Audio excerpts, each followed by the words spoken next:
Palestinians dying from hunger in Gaza. Those who survived Israel's relentless war so far now in immediate danger of starvation. Desperate people queuing for food gunned down by Israel and US contractors. Is Israel implementing a strategy of genocide by starvation? This is Inside Story.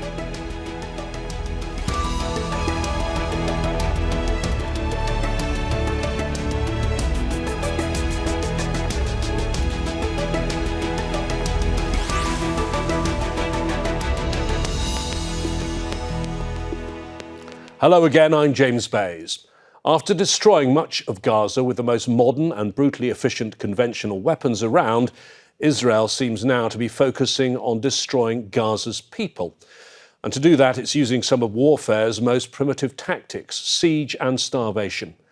It would be hard to think of anything more sadistic and cynical than repeatedly luring starving people to a place with the promise of food and then mowing them down in a hail of bullets. Unlike genocides or crimes against humanity in history, what's happening in Gaza is being seen day in, day out on TV screens and the internet by the entire world. A merciless war armed and enabled by Israel's allies in the West.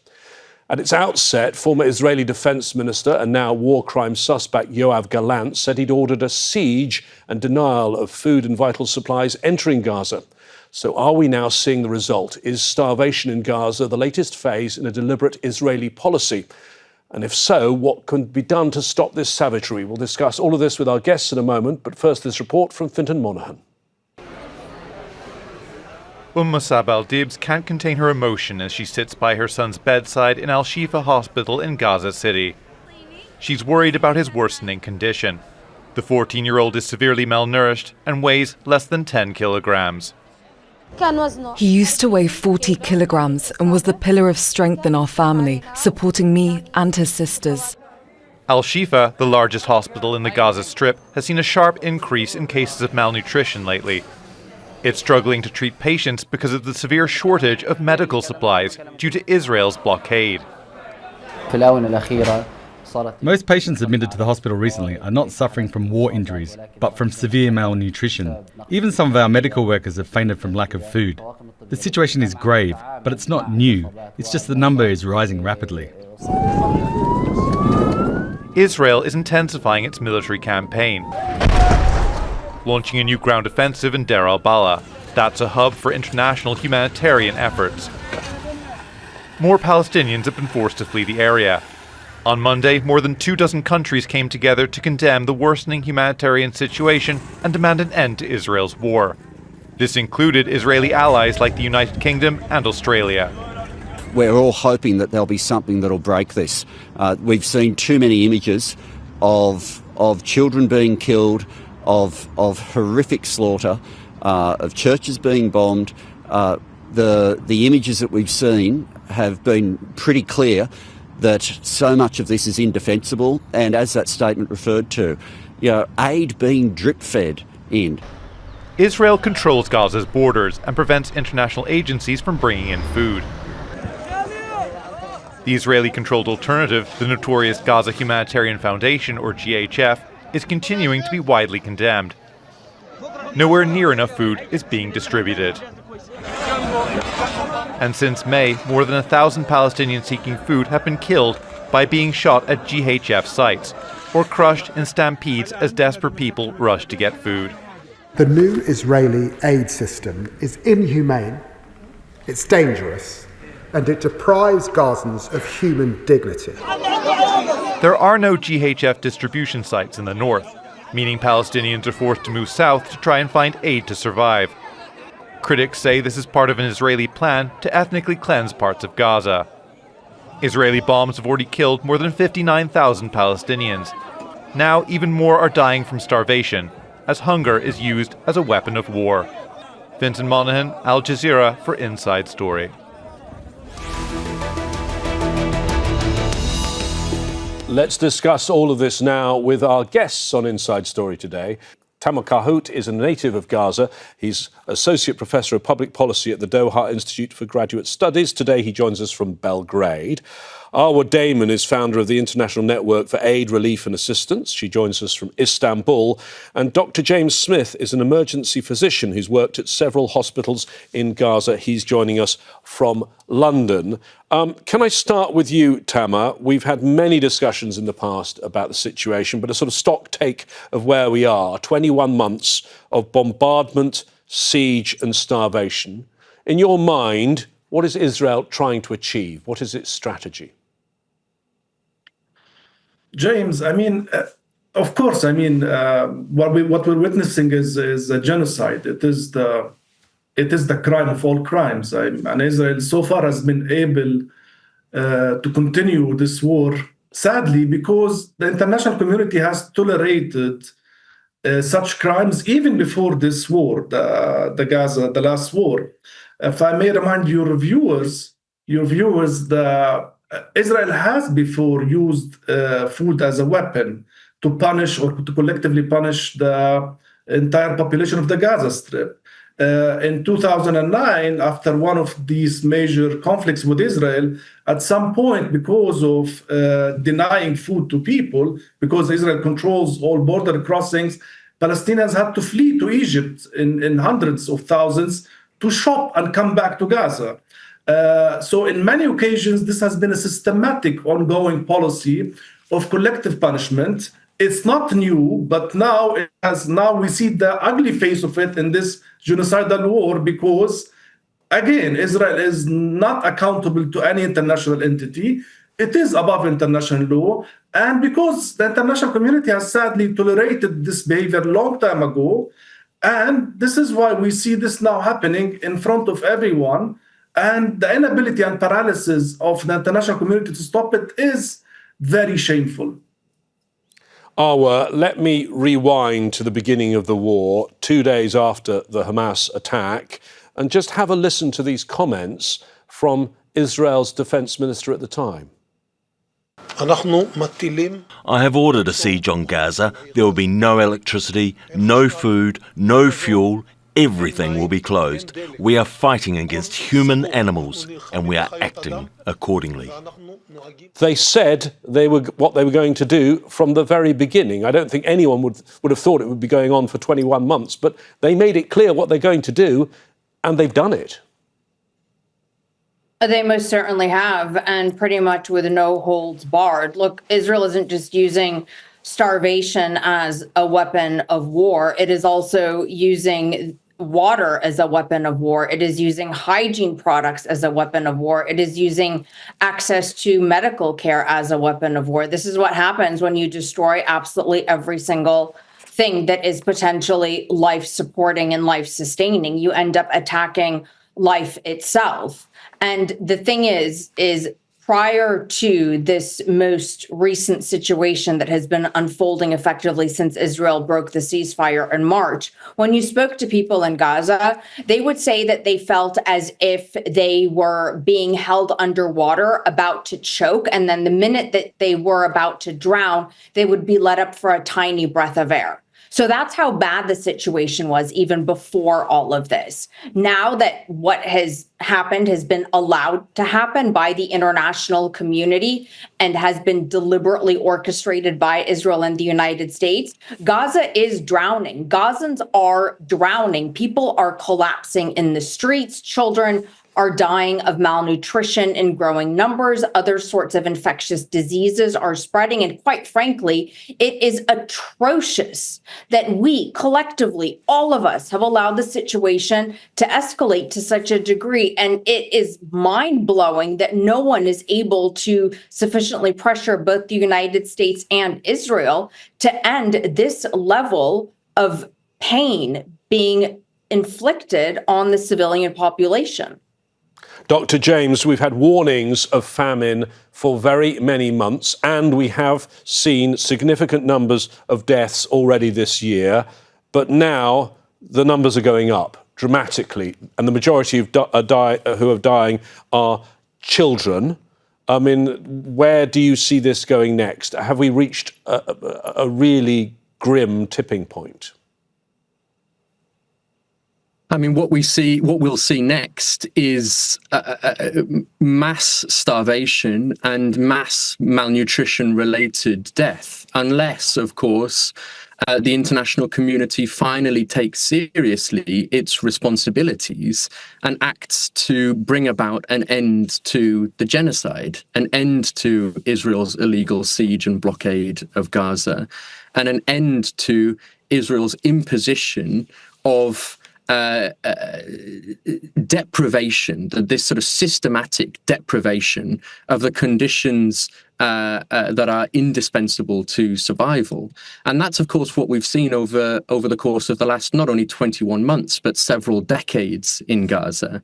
As you've mentioned, you know, the IPC and other specialist groups have been warning about either an extremely high risk of famine or the imminent onset of famine for the better part of 21 months now. We've seen reports in the last couple of days from Amnesty International and others, but the reality is that, you know, the UN Special Rapporteur for the Right to Food was talking about Israel's use of food as a weapon back in January of 2024.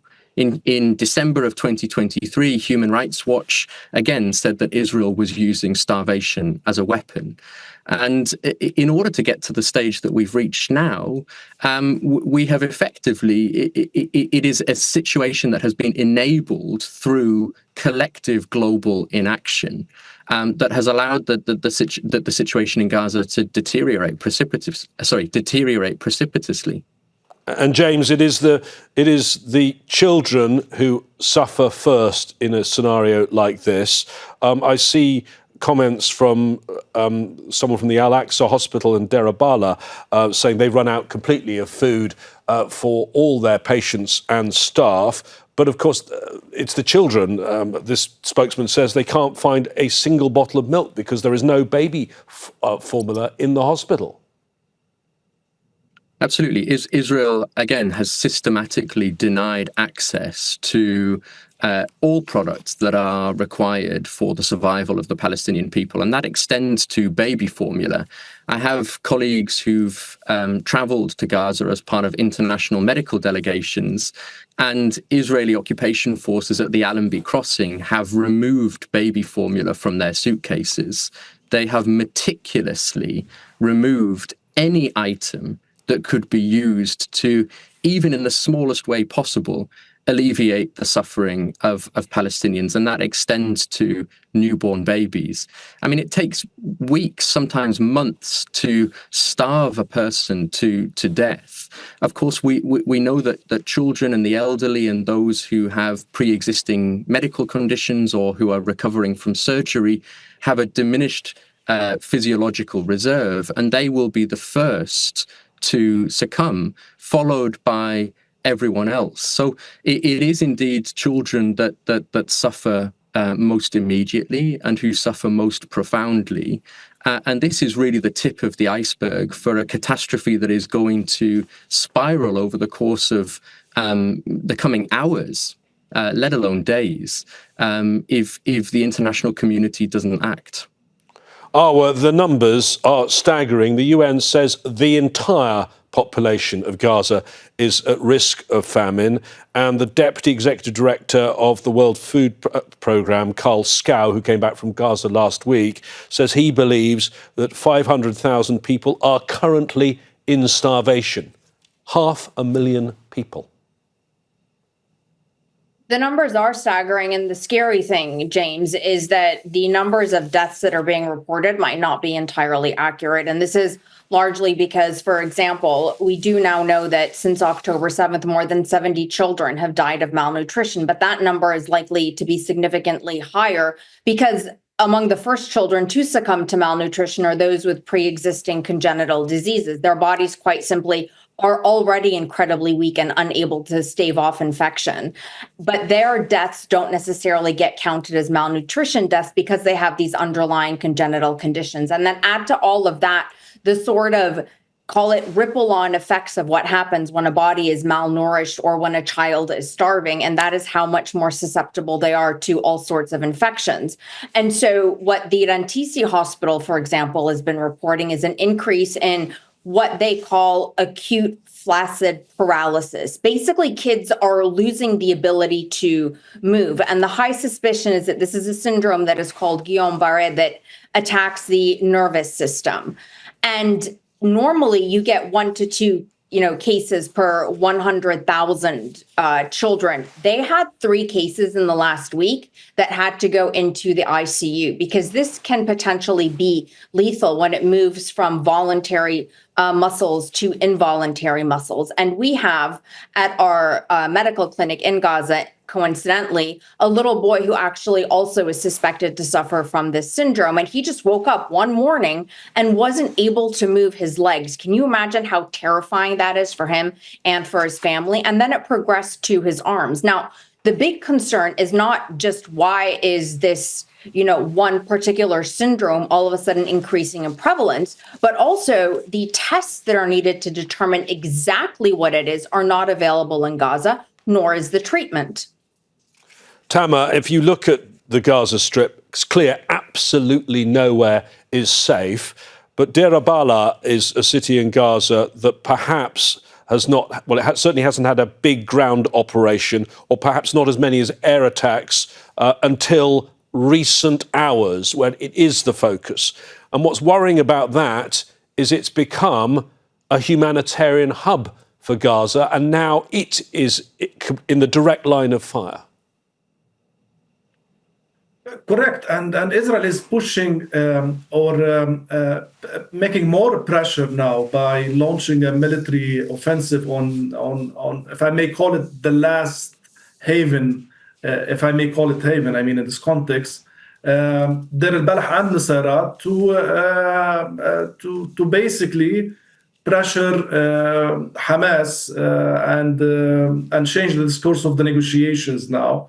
But if they continue with their large-scale operation to enter or to destroy what's left in Deir al-Balah and Nusayrat, I think that's it. I mean, we have crossed the tipping point, and Gaza will be fully destroyed, devastated. Nothing will be left there by the people to use it, be it hospitals, be it field hospitals, sanitation. They will be cut off totally of these services. Or what's left of these basic services. And I expect the worst, sadly, because, again, politically, we have been talking about these negotiations for more than 2 years now, almost 2 years, but nothing is materializing when it comes to any ceasefire, permanent ceasefire. And all the indications are leading to one direction, which is expelling Gazans from Gaza. And I think that's Israel's ultimate aim by embarking on this genocidal war against the civilians of Gaza. James, in Deir al-Balah at the moment is the UN's head of their Office of Humanitarian Affairs for the occupied Palestinian territories, Jonathan Whittle. He has been on social media. He says this is preventable. If it's preventable but still happening, then it suggests to me it's intentional.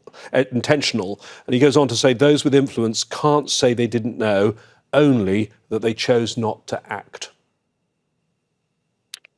I completely agree with Jonathan's statement there. The intentionality is absolutely clear here. In the clips that you showed earlier in this segment, the Israeli state and its representatives made very clear what their intentions were. Absolutely everything that we're seeing play out here is preventable. This is a manufactured crisis, manufactured both by the Israeli state and its military arm, which is enacting the violence physically inside Gaza.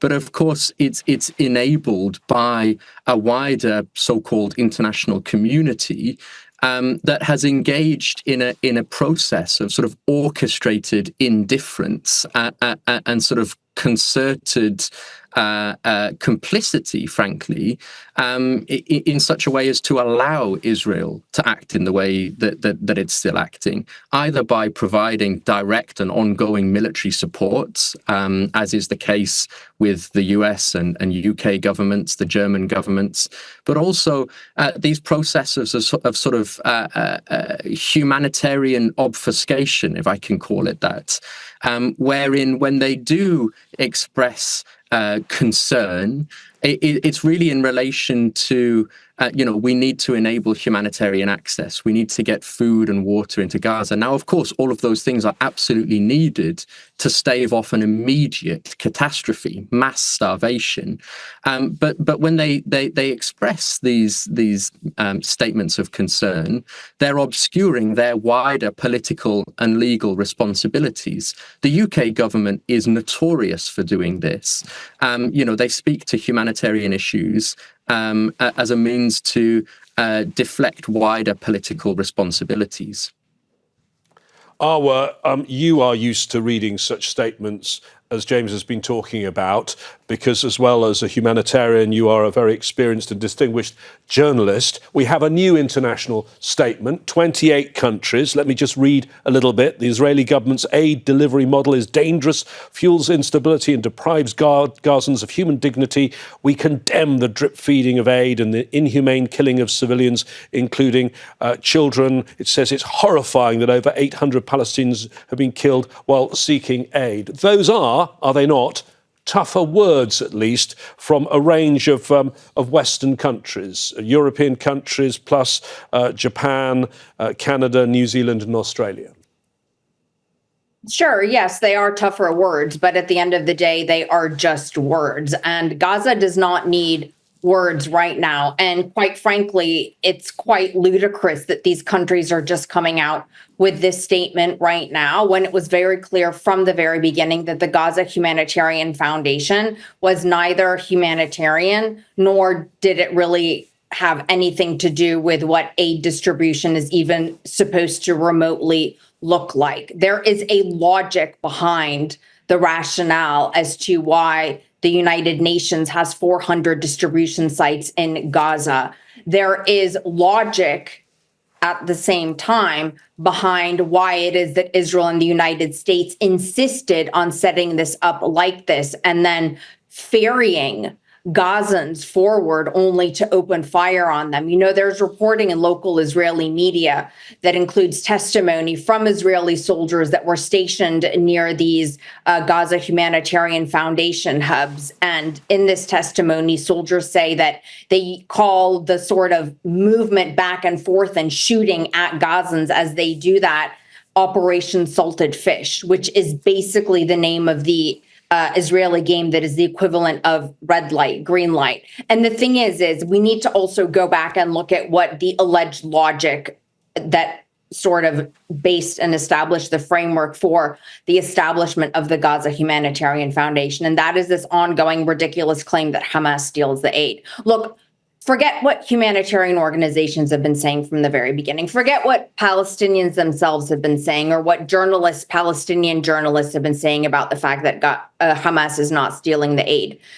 The EU Commission came out with a statement saying that it has no evidence that Hamas is stealing the aid. So you have this whole fake distribution mechanism that has been set up effectively on the premise of a lie that is allowed to continue to work while humanitarian organizations have 9,000 trucks waiting at the gateway of Gaza. So no, Gaza doesn't need countries. We need action. Okay. Tamer, in terms of these 28 countries and their statement, those are words. What actions could they do if they wanted to pressure Israel? I'm thinking about blocking arms sales, legal action. I'm enforcing the rulings of the world's highest court, the ICJ. James, it's of course. The international law is there. Israel has been in violation of this law. These countries can, in unilaterally or in coalitions, take so many actions to stop this war. The least of them is to take a moral position and starting from cutting diplomatic or reducing diplomatic relations with Israel. And then it can go up all the ladder up to economic sanctions, cutting military support to Israel, isolating Israel internationally, same like the South African apartheid regime was isolated at some point, to stop this massacre, to stop this genocide. These countries or countries unilaterally do not need to wait for a paralyzed UN that is hijacked by the veto players, they can act. Nothing prevents them from acting, from taking the right and moral position from acting. Can I bring Arwa in one more time? The people who didn't sign this letter, there were 20 out of 27 members of the EU. There were 5 out of the G7. To me, the most prominent were Germany, didn't sign the letter, but also the US. And focusing on the US, President Trump has said he wants a ceasefire. He called Prime Minister Netanyahu to Washington. He seemed to put pressure on him, but then he got distracted and Netanyahu went home again. In the end, is it only Trump who can end this? I believe so, yes. And unless there is some sort of, which would be rather formidable, united front amongst every single other country in the world to actually come together and agree to take actions against Israel that are actually going to put significant pressure on it, pressure that the U.S. is not going to be able to potentially counterbalance. And I just want to add one more thing, too. For every single country that is out there, given how many countries are at this stage really just using their words and refusing to take any sort of action due to whatever excuse they may choose to come up with, the big question out there is, if countries are unable to bring about a ceasefire, if they're unable to force Israel to allow all of those trucks into Gaza, then why are they not at the very least willing to do the bare minimum and take more medical cases from Gaza? James, the number of countries that have actually stepped forward to take medical cases are few and far between. Most of them are in the Middle East. It's Egypt, Qatar, and the United Arab Emirates. Europe has barely taken any medical cases out of Gaza. This is not a tall order to ask to save an injured child or an injured person's life and actually extract them from a war zone. James, finally to you, focusing on Trump again. You are a doctor who's been in Gaza. I mean, I don't know what your views are of President Trump. Forget about what your views are of President Trump. What would you, if you had 15 seconds and you could speak to President Trump, what would you say to him now? I mean, he's complicit. He is actively colluding to enact genocide against the Palestinian people, and he should be seen in court, much like many of the Israeli politicians and other prominent politicians who have failed to act to prevent this genocide or who have actively participated in it. And indeed, I do hope that many of these politicians, both in the States, but also in the UK, our current Prime Minister and Foreign Secretary, I hope that they will be seen in The Hague in the not too distant future. Thank you very much indeed. Thank you to our guests today, Tamer, Qarmout, Arwa, Damon and Dr. James Smith. Comprehensive coverage of the situation in Gaza continues around the clock on Al Jazeera, and you can get more context and analysis on our website, aljazeera.com. We'd like to hear your thoughts too. Go to our Facebook page, that's facebook.com/AJ Inside Story, or find us on X. Just look for @AJ Inside Story. Join me, James Bays, here again soon. Until next time, from all the team, stay safe and well. Bye-bye for now.